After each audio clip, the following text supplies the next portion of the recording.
Fala aí, galera, começando aqui mais um vídeo. Galera, vamos acompanhar o que o pessoal lá do Sport Center, da ESPN, comentou aí sobre esse empate do Cruzeiro, terceiro jogo já sem vitória, e desperdiçou uma chance muito grande aí de vencer em casa e sair na frente aí para passar para a próxima fase aí da Copa do Brasil, onde o Cruzeiro é o maior vencedor. Então já deixa aquele like, se inscreve e bora acompanhar o vídeo.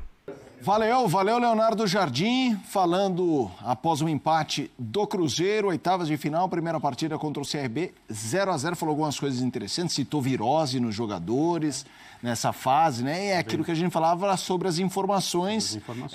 Que eles têm. Acho que até essa é uma parte ruim pós-pandemia de não ter a cobertura diária dos clubes. Eu acho que isso é ruim para o futebol, assim, para o torcedor. Não é culpa do Leonardo Jardim, não estou falando dele, né? Mas, assim, você não tem um contexto que é um contexto razoavelmente básico e que também, sinceramente, não acho que precisa esconder, mas é uma nova realidade do futebol. A gente tem uma tela que é justamente esse Cruzeiro do Leonardo Jardim. Vou começar com ele aqui, Fúria. André, a gente tem aí 29 jogos, 3 vitórias, 9 empates, 7 derrotas, aproveitamento 55,2, 41 gols marcados, é um número importante, 22 gols sofridos, uma boa defesa, mas não vence a 3 jogos e nesses 3 jogos fez um gol apenas. 0-0 com eles, né? 0-0, agora 0-0 e o 2-1 de virada do Ceará. Leonardo Jardim, o trabalho dele até aqui, André? Não dá para começar a criticar o treinador. Não foi meio... De uma hora para outra. Ele me pareceu, falando agora sobre a entrevista, técnico tem que vir a público depois da terceira atuação sem vitória, a segunda em casa contra equipes inferiores tecnicamente, jogos que o Cruzeiro deveria vencer, sempre no plano teórico, é evidente, tanto o Ceará quanto o CRB, me pareceu calmo, falando a respeito do jogo, dos jogadores, do estado atual do elenco, aquilo que o CRB fez hoje do ponto de vista defensivo para tentar segurar o Cruzeiro e conseguiu, manteve seu tom de voz tranquilo, sereno e parece um técnico não despreocupado, porque eu acho que isso não existe, né? Mas um técnico que sabe o que está acontecendo e sabe que tipo de trabalho tem sido feito no dia a dia da equipe do Cruzeiro com a comissão técnica que ele comanda. Então, assim, se fizéssemos essa pergunta antes da rodada do fim de semana, o Jardim seria absolutamente elogiado como um treinador que, respaldado pela diretoria, pela SAF, pelo Pedrinho, conseguiu colocar o Cruzeiro num nível de competição que a gente não via há bastante tempo. Agora é um momento de irregularidade. O Cruzeiro tem que se reencontrar. Acho que a primeira missão é, no Campeonato Brasileiro, voltar a vencer. A segunda é evitar uma eliminação na Copa do Brasil. Porque se acontecer uma eliminação na Copa do Brasil, e está claro que essa é uma possibilidade, aí sim eu acho que a entrevista dele não vai ser tão tranquila quanto a de hoje. Tupac, Jardim. É um trabalho muito bom. Ele é o grande responsável pelo crescimento do Cruzeiro, porque com o mesmo elenco nas mãos... aliás, nem é o mesmo elenco, né? Porque o Dudu não está mais. Ele não está mais porque ele barrou, né? Mas basicamente com o mesmo elenco nas mãos, o Cruzeiro não só não tinha resultados antes, mas não conseguia formar um time, né? O Diniz não conseguiu formar um time e o Leonardo Jardim formou um time. Então, assim, essa sequência atual e sobre a falta de efetividade, o próprio duelo contra o Ceará, o gol que o Cruzeiro faz é um gol dado, né? O Ceará erra a saída de bola ali, o Caio Jorge antecipa e marca o primeiro gol do Cruzeiro. É um momento que, assim, por hora, tem que ser tratado como ponto fora da curva. Se as coisas não melhorarem nos próximos jogos, acho que é Botafogo, né? O próximo jogo do Cruzeiro, e é um jogo bastante difícil, né? Enfim, é um time forte, aí acho que a partir daí, Copa do Brasil semana que vem, aí acho que o olhar fica um pouco mais amplo. Na entrevista, assim, ele trouxe um pouco do olhar que a gente trouxe aqui também. Olha, o Cruzeiro decepcionou porque não venceu, tem coisas a melhorar, mas o volume de jogo hoje foi um volume bom. Tem dia que você vai finalizar 23 vezes e a bola não vai entrar. Isso, o volume foi. E é isso. De novo, contra um time que marca mais baixo, esse perfil de elenco sofre um pouco mais. Até por isso ele foi questionado, quando o papo já foi para mercado, sobre os jogadores que possibilitem ao Cruzeiro trabalhar melhor um jogo curto contra times fechados. E ele falou, olha, infelizmente eu não tenho o Everton Ribeiro, não tenho o Arrascaeta. Tentou contratar o Matheus Gonçalves do Flamengo, que não é o Everton Ribeiro, que não é o Arrascaeta, mas que é bom jogador, e não conseguiu. E eu achei inteligente da parte dele, interessante, pensando como cruzeirense, né, pelo olhar da torcida, é que assim, contratar para contratar só satisfaz esse afã do próprio torcedor. Para trazer um cara, e ele usou o exemplo, né, como o Marquinhos, com a característica do Gabriel ou de outro jogador, eu não trago. Então vamos procurar alguém que ofereça ao elenco do Cruzeiro uma outra característica de jogo, e eles estão tentando. Até agora não encontraram, mas me parece um olhar adequado para a maneira que o Cruzeiro deve agir no mercado. Embora para o torcedor, um clube com um investidor milionário, ou não sei qual é o tamanho da fortuna do Pedrinho, mas um investidor muito rico e janela aberta, e concorrentes contratando, para o torcedor ele quer reforço. Sim. Mas o técnico pensa de uma maneira diferente. Eu acho que para o clube, a maneira que o Jardim olha para o mercado é uma maneira mais conveniente para aquilo que o Cruzeiro deveria, de fato, agir no mercado. A gente tem mais uma tela sobre este Cruzeiro que mostra a questão da divisão de gols e tal, números do Cruzeiro. Do Leonardo Jardim. Cadê os gols que estavam aqui? Ataque do Cruzeiro nos últimos 3 jogos da temporada. 53 finalizações. Gente, é quase 20 por jogo. Eu daria 19, 18, 36... 18, 17,7. Na verdade. Cara, é chute à beça, hein? É chute à beça. No alvo, 19. Então não é nem um aproveitamento tão ruim de chutes no alvo também. Mais um gol. Jogos contra Corinthians, Ceará e CRB. Até para pegar esse gancho, a gente tá falando de um time que tem o Caio Jorge, iluminado, e hoje a dupla foi Caio Jorge e Gabigol. Eu acho que vale a gente falar um pouquinho sobre essa dupla, que não é fixa, né? O Leonardo Jardim já usou formações diferentes. Reserva, né? Exatamente. O Gabigol é reserva, ele já usou formações diferentes. Os dois juntos, André. Queria que você falasse sobre o funcionamento. 23 finalizações no total, né? Independentemente de quantas de cada um, o Cruzeiro não foi um problema hoje do ponto de vista ofensivo. Alguém dirá que sim foi, porque teve 23 finalizações e não fez um gol. Sim. Correto. Mas em relação a volume e criação de jogadas, presença no ataque, não foi, né? Então, às vezes o futebol tem isso mesmo. É possível que o Gabriel, pessoalmente, enquanto a gente está aqui comentando, esteja agora imaginando que ele pode ter desperdiçado uma oportunidade em casa de continuar trabalhando em causa própria, no sentido de ser considerado titular, de ter o seu lugar, que é o que ele imaginou que aconteceria quando ele foi contratado, né? Quando ele decidiu fazer o movimento de sair do Flamengo, onde ele era um ídolo, mas tinha seus desgastes, e ir para o Cruzeiro para ser um dos símbolos de uma nova era, de um time repleto de jogadores como ele, consagrados, e, né, colocando essa qualidade em campo, atingindo seus objetivos, disputando coisas grandes e ganhando também coisas grandes. É claro que esse é o plano. Nesse aspecto, muito provavelmente ele, Gabriel, também não esperava que a situação se desenvolvesse como foi, que a comissão técnica tivesse que tomar decisões difíceis para se afirmar, que a pressão da torcida de fora para dentro, pela cabeça de treinadores, para que determinados reforços estivessem em campo, etc. Tudo o que aconteceu com o Cruzeiro, até a situação se estabilizar, com o Jardim dizendo: eu vou escalar o time que eu acho que eu tenho que escalar. É isso que está acontecendo e tem que ser assim mesmo, né? No comando técnico é assim, você contrata um treinador para deixá-lo trabalhar. Eu sei que às vezes no Brasil a gente inverte essa lógica, mas as pessoas no Cruzeiro perceberam isso. E o Gabriel, ele vai ter as oportunidades dele e vai ter que conseguir conquistá-las em campo. Por outro lado, o Caio Jorge é um jogador em absoluta ascensão, sim, junto com o Cruzeiro nesse último recorte. Ele não tem jogado, não tem feito individualmente o papel que ele vinha fazendo, mas é um cara que tem um nível de efetividade absurdo e hoje também passou em branco. O Cruzeiro, de certo modo, trabalhou, criou e não conseguiu colocar a bola para dentro do gol, com 2 jogadores que são, é claro, em níveis de carreira e estágios de momentos, né, também diferentes, são especialistas em finalizações. Então, as coisas não andaram bem hoje mesmo. Já vou querer te ouvir, Zupac, mas tem entrevistado. Vamos ouvir o goleiro do Cruzeiro, Cássio, na zona mista. Fala, Cássio. Consegue resolver no primeiro jogo. É muito difícil você, por mais que você ganhe de 2 ou 3, que seja. Um exemplo foi o jogo do Vila Nova. A gente ganhou de 2-0, o primeiro tempo a gente teve muita dificuldade lá e depois conseguiu o segundo tempo o resultado.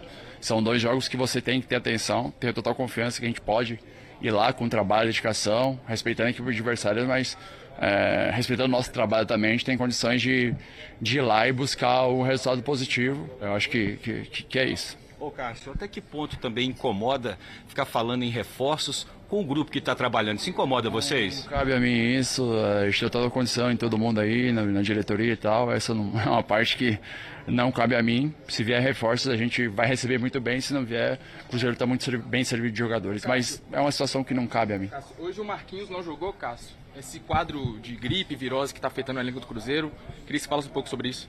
Teve alguns jogadores aí que tiveram alguns problemas aí. Não sei se é em BH mesmo, se está tendo essas viroses aí, às vezes muda a temperatura e tal, mas teve o Marquinho, o Bolassi também teve problema, entre outros jogadores aí, mas todo mundo tentou até o final, né? O Marquinho infelizmente não tinha condição nenhuma, a gente viu ele lá hoje, ele não tinha condição de nos ajudar, mas estava lá, o Bolassi se recuperou e conseguiu, até conseguiu entrar hoje no jogo e acho que tem que se cuidar. Até respondendo a tua pergunta, desculpa, tinha esquecido, acho que agora é se cuidar também, né? A sequência de jogo é uma sequência difícil, só jogo de alto nível, jogos brasileiro é difícil, Copa do Brasil também, jogo importante na próxima quinta, acho que é se cuidar, se preparar bem, tentar corrigir os erros, o que a gente possa continuar evoluindo e dar sequência no campeonato que tem muito jogo pela frente. Quando você fala... O Cruzeiro hoje, e qual que foi a interferência da arbitragem? Interferiu no resultado? Qual que foi a influência da arbitragem hoje? Eu acho que o resultado, na minha opinião, a gente teve volume, criou oportunidades, é só fazer o gol. O Matheus fez uma grande partida e a gente não conseguiu fazer o gol, mas fazendo um parâmetro da última partida para hoje, eu acho que teve a evolução, nós precisamos estar melhor e cometer menos erros que a última partida, a gente fez isso, só no final a gente não conseguiu fazer o gol, criou, mas não. Olha, é difícil você falar da arbitragem assim, a Edna, eu tenho muito respeito por ela, assim, mas não só ela, acho que muitas arbitragens vêm errando, acho que a gente tem que melhorar esse negócio de arbitragem aí, eu acho que dá para conversar, eu acho que agora a gente é uma chance muito importante que tem um novo presidente da CBF. Acho que seria legal também, às vezes ele, sei lá, não precisa ser eu, pego o Lucas aqui do Cruzeiro, pega o Thiago Silva do Fluminense, pega uns caras mais cascudos e, faz um negócio bacana, vai lá na CBF, troca uma ideia, porque a gente não quer que erre para nós ou erre para outro, quer que seja justo. Então, eu acho que a gente pode fazer algo melhor assim para não ter problema de arbitragem. Eu acho que a Edna minou muito o jogo hoje, acabou perdendo um pouco de controle ali em algumas situações, com os jogadores e batendo um pouco os jogadores, e aí de repente ela perde um pouco o foco do fazer o trabalho dela, mas tenho muito respeito por ela, assim como todos os árbitros, assim, mas eu acho que nós temos que melhorar e evoluir, assim, e que a gente não quer que os árbitros nos ajudem a ajudar o adversário, quer que ele seja parcial para os dois lados e para todo mundo, porque eu acho que quem ganha é o futebol. As críticas têm sido injustas, no caso? Ouvimos o Cássio. Que vai embora o banner, João. Não é assim que vai embora o Cássio.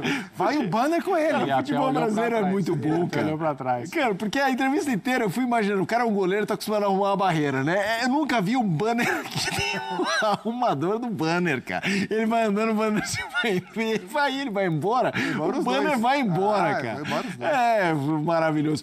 A gente tava falando do Gabigol, do Caio Jorge, mas eu sempre gosto de aproveitar o contexto, assim, depois a gente volta pro assunto que eu quero te ouvir também, Zupac. Vamos lá, Cássio. Primeiro que ele falou coisas que vão muito de encontro com você. Esse jogo jogou melhor que o do Ceará. São coisas diferentes. A gente segue com essa narrativa do 3 jogos sem vencer e tudo mais, mas uma coisa é esse jogo em que o resultado não foi bom, mas houve ali performance, claro, dava para ser melhor. Não estou falando que é legal. Estou falando que há uma diferença até em relação ao jogo do Corinthians, né, de performance. Mas o PAC, Cássio, que eu acho que é interessante discutir, a gente está falando, e esse Cruzeiro? O que dá para imaginar? O Cássio, com a saída do Corinthians, quando ele vai para o Cruzeiro e a coisa começa a ir mal no Cruzeiro, para o Cruzeiro como um todo, eu ouvi muito corintiano falando, era a hora mesmo dele sair. E eu ouvi o torcedor do futebol em geral, porque o Cássio não passa incólume a um torcedor de futebol. Pro B, o cara, até pelo tamanho dele. Acho que não vai mais. E a gente tá vendo, hoje ele toma a medalha no peito no começo do jogo, né, que ele defendeu e tal. Cássio hoje, claro que não é mais o Cássio do auge do Corinthians, até porque nenhum jogador de quase 40 é igual a esse mesmo jogador de quase 30.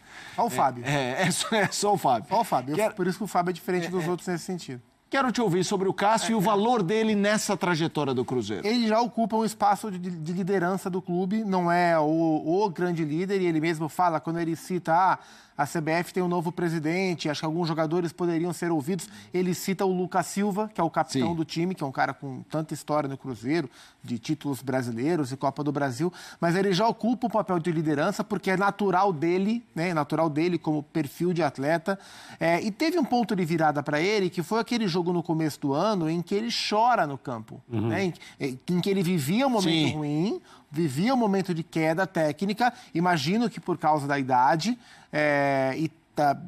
também se falava que ele tinha que emagrecer um pouco, etc e tal, que ele tinha que treinar mais, né? E aí ele chora no campo. E ali me parece, nessa fase de Cruzeiro, que ele bateu o fundo do poço dele.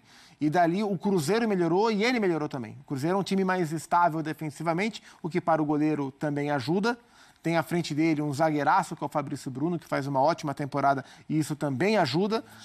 E ele cresceu junto com o time. Então, assim, ele me parece viver um momento bem melhor dentro, sem comparar com o fim no Corinthians, mas com o começo no Cruzeiro, um momento bem melhor. E me parece um cara hoje mais leve. Durante muitos anos, os últimos anos, no Corinthians e no começo do Cruzeiro, a gente viu o Cássio carregado. O Cássio me parece mais leve, desfrutando de um momento bom no Cruzeiro e fazendo bons jogos. Boas defesas. Contra o Corinthians semana passada, ele pegou uma bola do Memphis, que poderia ser a bola do jogo, e ele fez uma ótima defesa. Acho que dificilmente ele vai ser o Cássio do auge. O auge já passou. Mas acho que dentro de um momento melhor do time e, consequentemente, um momento melhor dele, talvez ele consiga controlar um pouco a velocidade da curva que naturalmente vai jogá-lo para baixo. Conseguir retardar um pouco esse movimento. Eu acho que essa é a missão dele para esse momento de carreira. Tem mais entrevistado, é um jogador do Cruzeiro, e o Banner? Ex-Corinthians. Vamos ver se o Banner chegou. Vamos ver, o Banner com o Fagner? Cadê o Fagner? O Banner tem que abaixar um pouquinho. Ele estava na altura do Cássio, né? Então, fisicamente, acho que a equipe está muito bem, por sinal, né? Pela sequência de jogos que vem tendo e conseguir ter essa intensidade. A gente sabe que esses tipos de jogos, né, muitas vezes eles vêm pelo contra-ataque, pela bola parada. Hoje a gente foi muito bem nisso, conseguimos neutralizar bem, não demos muita chance. Né, e ter um pouquinho mais de calma nesse último terço, né, na hora da construção ali, para a gente ter um pouquinho mais de frieza, tomar a melhor decisão, para a gente conseguir, né, fazer o que precisa para a gente classificar lá. Gera uma ansiedade o fato de estar o terceiro jogo sem vitória, ô Fagner? Não, acho que não. A gente tem que ter a cabeça no lugar, a gente sabe daquilo que a gente vem fazendo, a entrega, né, jogo a jogo, a gente sabe que cada jogo ela tem uma história, uma proposta diferente, né, então é ter calma, ter paciência, que a gente está no caminho certo, né, não mudou nada do que a gente vinha fazendo, acho que o empenho de todo mundo vem demonstrando isso, então é ter calma, ter paciência para a gente conseguir a classificação e já conseguir no Brasileiro uma vitória fora de casa para nos dar tranquilidade pro jogo da volta. E esse pé aí? Tá bem? O que aconteceu? Tá doendo um pouquinho, vamos para casa descansar e amanhã a gente avalia ver o que deu. O Potker pegou na maldade? Foi maldade do Potker ali? Como é que foi? Cara, acho que não precisava ter dado o carrinho se eu já estava inteiro na bola, mas acho que são coisas do futebol, né? O cara jogar duro, chegar duro, acho que isso aí eu nunca reclamei, nunca falei nada e não vou falar. Agora o que eu acho uma falta de respeito é a provocação pós o lance, né? De o cara falar que gostaria... Quando eu falei que poderia ter quebrado minha perna, e ele falou que gosta disso. Então acho que é uma coisinha um pouquinho mais relevante a se levar, mas deixa ele no canto dele, eu fico no meu e tá tudo certo. Fagner, próximo jogo, Botafogo. O Cruzeiro vem de 3 tropeços, Botafogo vindo embalado. Como que vai a cabeça, como que fica o Cruzeiro para esse jogo? Não, acho que a gente tem que ter tranquilidade. A gente sabe da dificuldade que é o Campeonato Brasileiro, né? A gente sabe que o Campeonato Brasileiro ele é muito imprevisível, né? Acho que você tem que procurar sempre fazer grandes jogos, tem que estar com nível de concentração muito alto. A gente sabe que a dificuldade que é jogar lá no Rio contra o Botafogo. Então acho que o principal agora é a gente descansar bem, recuperar bem, né? Para o Mister ter o melhor time para ele poder pôr no domingo, né? Para a gente poder sair com os 3 pontos de lá. Foi pênalti, Fagner? Assim, eu achei que poderia ter tocado, mas assim, pela imagem parece que não, então... É muito mais da interpretação ali, se tocou ou não. Ela entendeu que não, então tudo bem. Ô Fagner, o time do Cruzeiro estava habituado a sair do primeiro tempo em vantagem. Nos últimos 3 jogos, não conseguiu. Isso gerou um tipo de ansiedade na equipe no segundo tempo? porque o Cruzeiro hoje realmente estava com dificuldade de entrar na área, abusou dos cruzamentos ali na reta final. Mas ali é muito mais pela estratégia do adversário, que muitas vezes colocava 5, 6 jogadores na última linha, né, e aí impossibilitava você de ter uma aproximação mais central, e aí você tinha que ou finalizar de fora da área, ou tentar um pouco mais de cruzamento para ou ser assertivo no cruzamento, ou ter um bate ou rebate. Né, acho que essa foi a estratégia deles, a gente tentou de todas as formas fazer o gol, mas infelizmente a gente não conseguiu. Vamos lá, Cruzeiro e CRB, ouvimos o Fagner. Teve um lance, que é o lance que citaram ali do pênalti marcado, VAR. Isso. E aí a anulação do pênalti, a gente tem essa imagem, né, Cami, para colocar. Assim, nessa imagem a gente já sabendo o desfecho, olha e fala, realmente não foi. Tem 2 replays que são diferentes, um até próximo, mas tem um que mostra como foi bem distante, assim, o zagueiro colocando o pé no chão e ele distante, com o pé de apoio dele e tudo mais. Zero discussão, né, José? Zero discussão, mas eu vou isentar a Edna desse lance, porque acho que... Depende do ângulo. Na velocidade do lance, não é um pênalti bizarro de ser marcado. Não, também não acho. E ela marcou. E aí, mas na primeira repetição, você percebe que não foi. Então, rapidamente, o VAR, a equipe de VAR chamou a Edna, não foi uma revisão demorada por parte do VAR, não foi uma revisão demorada por parte da Edna. Então, rapidamente o VAR chamou, rapidamente a Edna analisou e ela não só cancelou o pênalti, como aplicou o amarelo no Fagner por simulação. Então, a correção do lance ela foi perfeita. Não foi pênalti e o amarelo foi bem aplicado por simulação para o lateral direito Fagner. André, o lance e o Fagner. Assim, a gente discutia aqui com o Zupac a questão do Cássio. Fagner que também saiu em baixa do Corinthians e tendo aí o seu espaço no Cruzeiro. Ele é um dos jogadores que foram contratados, né, da faixa mais experiente e também porque havia uma sensação, acho que clara para ele, principalmente, de ciclo cumprido no Corinthians, né, e era hora de buscar alguma outra coisa em termos de ambiente, talvez retomar uma motivação para recomeçar um trabalho. Em relação ao pênalti, assim, o VAR existe no futebol para lances como esse. Essa ocasião, ela é autoexplicativa em relação ao benefício do VAR. O árbitro ou a árbitra, não importa quem quer que seja, fez uma marcação de acordo com aquilo que viu. Isso comprova como o futebol ficou rápido demais para que um par de olhos apenas tome decisões com impacto no resultado do jogo, na marcação de um pênalti. O VAR foi acionado, chamou a árbitra, ela olhou, os replays a auxiliaram no sentido de perceber que ela tinha visto algo que não aconteceu. E ela corrigiu. Esse lance muito provavelmente justifica as perguntas feitas ao Jardim, ao Cássio e ao Fagner, que a gente mostrou, sobre interferência da arbitragem no resultado do jogo. E aí há um comentário também sobre a Edna, a árbitra da noite de hoje, ter picotado demais a partida. Interferência direta teria sido se esse pênalti tivesse sido marcado e convertido. Aí sim haveria interferência direta e equivocada no placar do jogo. E a gente viu o Fagner falando ali sobre a entrada que ele recebeu do William Potker. O Fagner, a gente estava vendo só o Fagner da cintura para cima, né? O Fagner estava com uma bota, né? Com uma imobilização na perna direita, eu acho. Eu vi a imagem, uma foto agora de relance, e ele estava ali reclamando de um carrinho que ele recebeu do Potker e frase forte, né? Porque ele falou que reclamou que o Potker podia ter quebrado a perna dele, e segundo o Fagner, o Potker, que é um jogador super experiente, disse que gostaria que isso tivesse acontecido, né? Então, o Fagner, que geralmente ele é o acusado de ser o violento, dessa vez ele ali acusa o William Potker de ter tentado quebrar a sua perna, o lamentado por não ter conseguido quebrar a sua perna. Espero que não seja uma lesão, né? Saiu com uma bota de imobilização o Fagner. Teve alguns lances aí bem esquisitos, né? Mas Cruzeiro, apesar de ter pressionado um pouco mais, não conseguiu fazer o gol, né? De novo.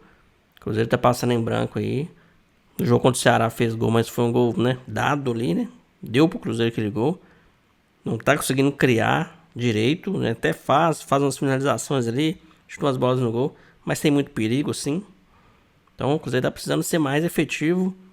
Chutar a bola, chuta no canto, pô. Por que tem que chutar onde o goleiro tá? A gente perde muito gol de bobeira. Se caprichar um pouquinho mais, consegue fazer o gol e a gente vai precisar, né? Semana que vem, acho que na quinta-feira, a gente vai precisar fazer gol, senão 0 a 0 é pênalti. E aí é loteria. Pênalti, claro, tem os batedores que batem melhor e tal, mas pênalti é uma loteria. Pênalti é sempre arriscado. É esperar que o Cruzeiro faça um bom jogo, né, na semana que vem e consiga a vitória. Antes temos Botafogo fora de casa, então vai estar meio pressionado, né? 3 jogos sem vitória. Se não ganhar do Botafogo, 4. E aí vai chegar pressionado para jogar fora de casa ainda. Cruzeiro falta peças, né? Essa virose ainda atrapalhou. Cruzeiro já não tem um banco legal. Piorou tudo. Então o Cruzeiro precisa de peças. E se não contratar, Pedrinho, vai ficar difícil. Mas é isso, galera. Já deixa aquele like, se inscreve, compartilha aí com seus amigos. Ative o sininho para não perder nenhum vídeo. E é isso. Um abração para todo mundo e até o próximo vídeo.